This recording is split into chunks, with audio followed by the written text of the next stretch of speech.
જય શ્રી કૃષ્ણ મિત્રો, હું છું ઉદય શાસ્ત્રી. ફરી એક વખત આ ચેનલના માધ્યમથી આપણે આવતીકાલ 3 જુલાઈ નિજ જેઠ કૃષ્ણ પક્ષ અને ચોથ સંકટ ચતુર્થી પ્રાતમાં 11:27થી શરૂ થાય છે અને બીજા દિવસ તારીખ 4 જુલાઈ 2026 બપોરે 12:39 આ સંકટ ચતુર્થી પૂર્ણ થાય છે.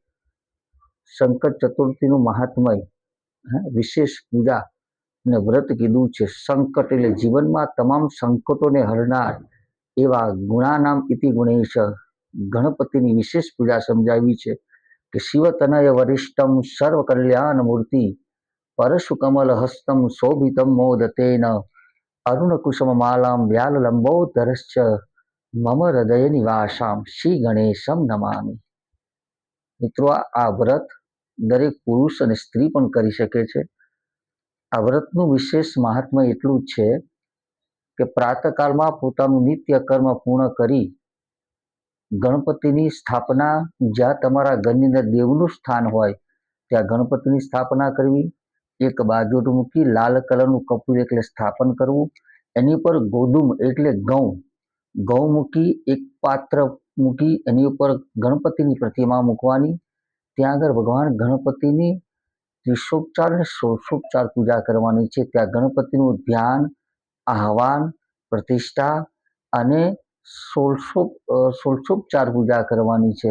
ભગવાનને અબીલ, ગુલાલ, સિંદૂર, કંકુ, ચંદન અને વિશેષ પૂજા છે કાલે કે એક કળશમાં તલ પધરાવી અને ગણપતિને અર્પણ કરવાના છે. અને બીજી પણ એક વિશેષ પૂજા છે કે ગાયનું ઘી લઈ અને એમાં સિંદૂર પધરાવી એ પણ ગણપતિને અર્પણ કરવાનું છે. કાલે ખાસ ધ્યાન રાખવાનું કે જે ગણપતિ પર તમે પંચામૃત એટલે પય, દધી, ઘૃત, મધુ, શર્કરા આ પાંચે તરણોને ભેગા કરી પંચામૃત બનાવો છે. પંચામૃતની અંદર કાલે તુલસીનું પત્ર પધરાવવાનું નથી. ને સંપૂર્ણ રીતે ધૂપ, દીપ, ભગવાનની આરતી, વંદના અને 5 લાડુ કાં તો 11 કાં તો 21 લાડુ દુર્વા સાથે. દુર્વા એટલે કે જે આપણે ધરો આવે છે એમાં શ્વેત ધરો પણ આવે છે અને આપણે જે રેગ્યુલર જે ધરો કાપતા હોઈએ છીએ એ ધરો પણ તમે સાથે ચડાવી શકો છો. સાથે એક લાડુ અને એક ધરો ગણપતિના મંત્ર ઉચ્ચાર કરી, જે વ્યક્તિને ગણપતિ અથર્વશીર્ષનો પાઠ આવડે તો એ પાઠથી અર્પણ કરવાનું. પાઠ ના આવડે તો ગણપતિ સ્તોત્ર આવડતું હોય તો ગણપતિ સ્તોત્ર આખું પઠન કરી અને લાડુ દુર્વા સાથે એટલે ધરો સાથે ભગવાનને અર્પણ કરવાનું છે. એ ના ફાવતું હોય તો ઓમ ગમ ગણપતે નમઃ આ મંત્ર બોલી અને ગણપતિને અર્પણ કરવાનું છે. અને એમાંય વિશેષ મંત્ર કીધો છે, જે બીજ મંત્ર છે ગણપતિનો સિદ્ધ મંત્ર કહેવાય છે કે ગ્લોમ ગણપતે નમઃ. આ મંત્ર બોલી લાડુ અને દુર્વા ગણપતિને અર્પણ કરવાનું છે. ગણેશ સ્તોત્રમાંની વિશેષ મહાત્મય સમજાવ્યો છે. જે ગણેશ સ્તોત્ર છે પાઠની અંદર વિશેષ મહાત્મય સમજાવ્યું છે કે વિદ્યાર્થી લભતે વિદ્યા, ધનાર્થી લભતે ધન, પુત્રાર્થી લભતે પુત્રા, મોક્ષાર્થી લભતે ગતિ. વિદ્યાર્થી લભતે વિદ્યા, જે સંતાન, જે બાળકો હોય ભણવામાં જે નબળા થતા હોય, વિદ્યા જેને બહુ સરળ વિદ્યા પ્રાપ્ત ના થતી હોય એ બાળકોએ ખાસ કરી દુર્વા અને લાડુ સાથે આ સ્તોત્ર કાં તો ગમ ગણપતે નમઃ, ઓમ ગમ ગણપતે નમઃ કાં તો ગ્લોમ ગણપતે નમઃ આ મંત્ર બોલી અને બાળક લાડુ અર્પણ કરી શકે. વિદ્યાર્થી લભતે વિદ્યા, ધનાર્થી લભતે ધન.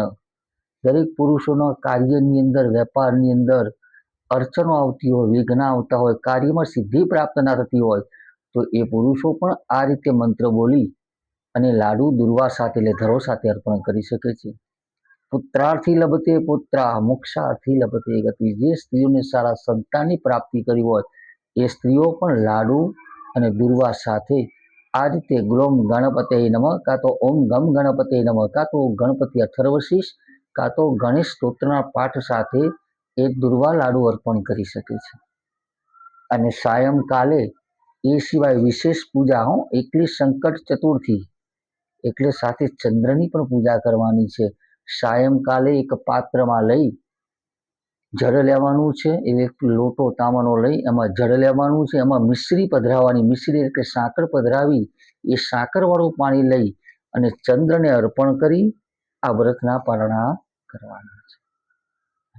એ અર્ઘ્ય અર્પણ કરવાનો છે. વિશેષ પૂજા સમજાવી છે. માટે દરેક સ્ત્રીઓ, દરેક બાળકો, દરેક પુરુષો આ વ્રત કરી શકે છે. કાલે સંકટ ચતુર્થી છે. આવતા જીવનમાં તમામ સંકટોને ભગવાન દૂર કરે છે. એવી ભાવનાથી દરેક પુરુષો અવશ્ય, સ્ત્રીઓ અને બાળકો અવશ્ય આ વ્રત કરી શકે છે. તો અવશ્ય આ વ્રત કરજો અને સર્વ સિદ્ધિ પ્રાપ્તિ કરવા વાળું આ વ્રત છે. સૌને જય શ્રી કૃષ્ણ, જય ભગવાન.